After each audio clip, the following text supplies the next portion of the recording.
Hi, boys and girls. This week, Miss Jessica and I are excited to share with you all about worms. What do you know about worms? Where do you find them? What do worms do? How do they help the earth? Those are some questions that we hope that we can answer for you as we go through our video today. So first, let's sing a song. This song is going to be to the tune of I'm a Little Teapot, and it's about a wiggly worm. If you'd like, you can turn your finger into a worm and have it move along with the song.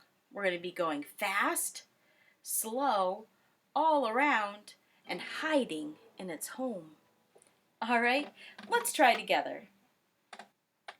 I'm a little wiggle worm, watch me go. I can wiggle fast or very, very slow. I wiggle all around and then I go back into the ground to the home I know. Nice job, boys and girls. Shall we sing that again together? I'm a little wiggle worm, watch me go. I can wiggle fast or very, very slow. I wiggle all around and then I go back into the ground to the home I know.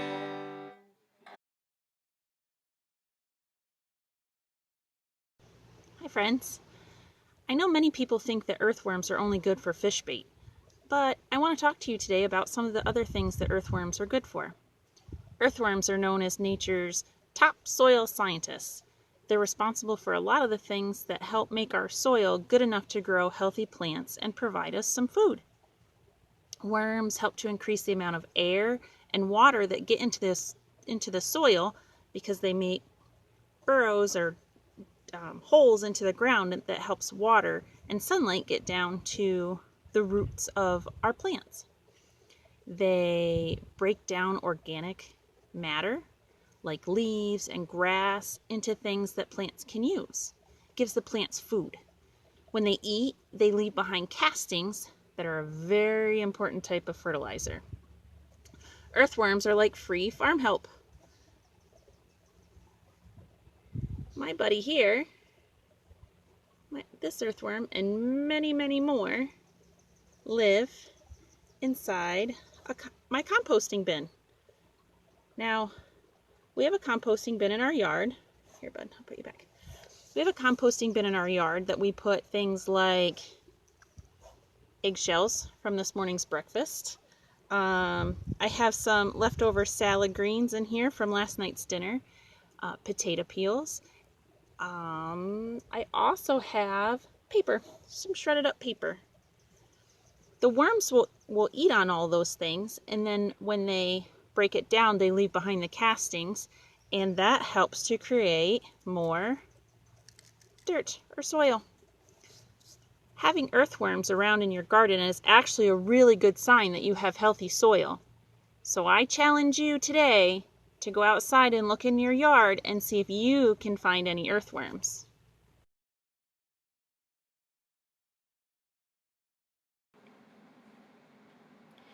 Hi, boys and girls. Today I have a fun story for us to read. It's called Diary of a Worm. And the author is right here at the top. It's Doreen Cronin. And the illustrator who drew the pictures is Harry Bliss. Do you know what a diary is? A diary is a type of book that people will either draw pictures or write down what they did during the day or what they might plan to do the next day. So, let's find out, what could a worm be writing about every day? Diary of a Worm. March 20th. Mom says there are 3 things I should always remember. The earth gives us everything we need. 2, when we dig tunnels, we help take care of the earth. And 3, never bother Daddy when he's eating the newspaper. Chomp. I'm gonna turn the page. March 29th. Today I tried to teach Spider how to dig. I wonder if a spider could dig like an earthworm. Let's find out. First, all of his legs got stuck. Then he swallowed a bunch of dirt. Tomorrow he's going to teach me how to walk upside down.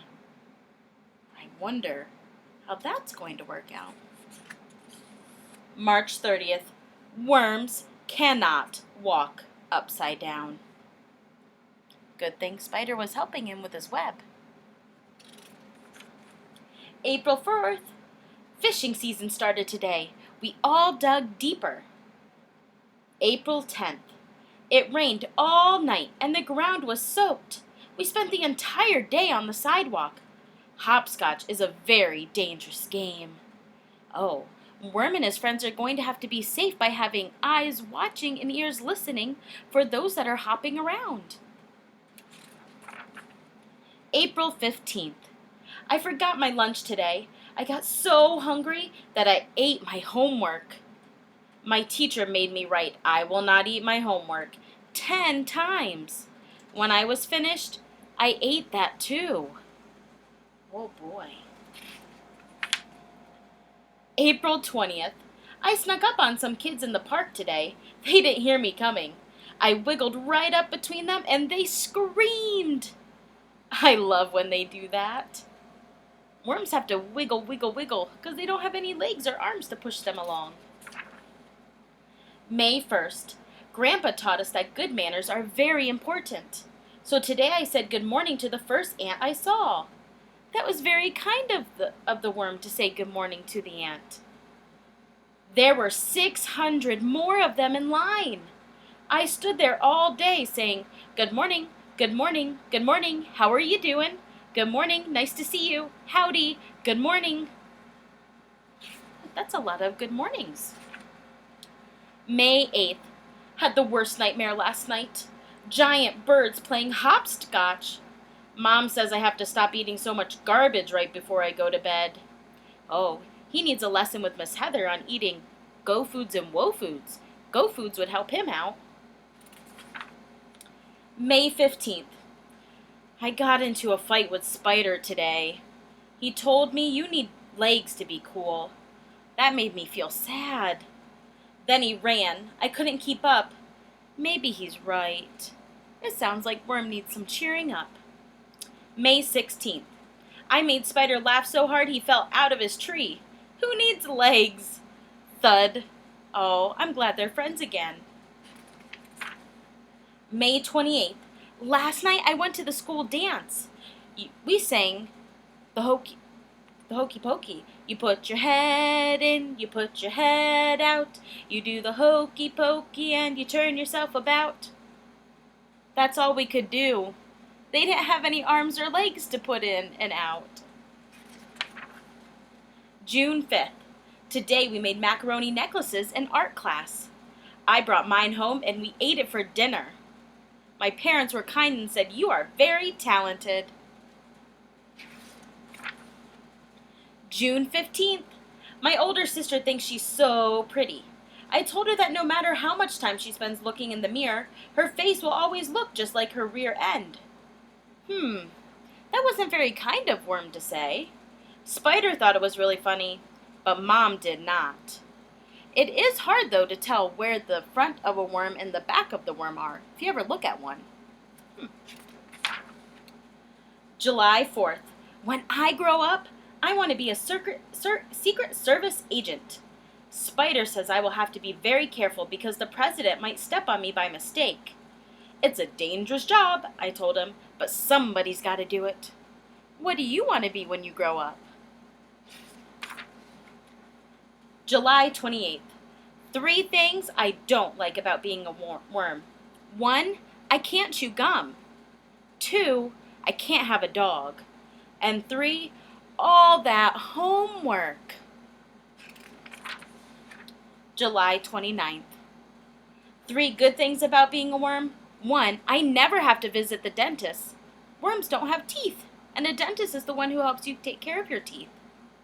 2, I never get in trouble for tracking mud through the house. And 3, I never have to take a bath. I think I would miss that. August 1st. It's not always easy being a worm. We're very small, and sometimes people forget we're even here. But like Mom always says, the earth never forgets we're here. Worm is very responsible and helps take care of the earth. What are some ways that you help take care of the earth at home? I usually do a lot of recycling. That's how I help. The end. That was a wonderful story. Next, we're going to do a craft that helps you be a superhero, like our Headstart heroes, being safe, being kind, and being responsible. Hi, my Headstart friends. This is Miss Jenna here, and I thought this week that we would make a Headstart hero mask using the supplies we got in our art kits this week. So, what you're going to need is you're going to need a pair of scissors, glue stick or tape, markers or crayons, and construction paper.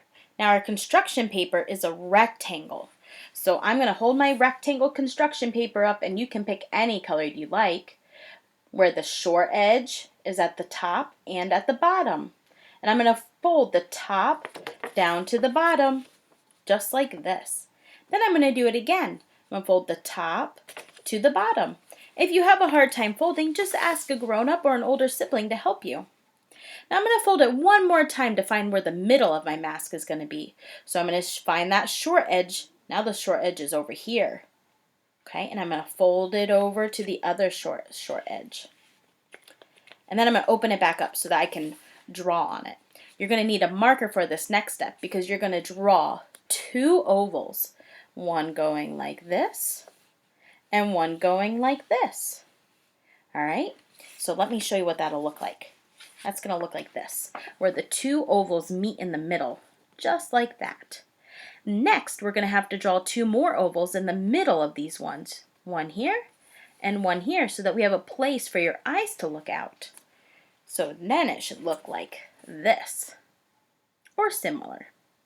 Okay, now, next we need to use our scissors, and being responsible and safe, we're going to use them at the table. And we need to cut out our mask. We're going to cut around the outside and the inside eye holes. Again, you might need a grown-up or an older sibling to help you. Make sure, though, you don't cut this middle line, though. So then your mask will look somewhat like this, and then like this. All right, once you have the middle cut out. One of the last steps you're going to do is you get to decorate your mask any way you want.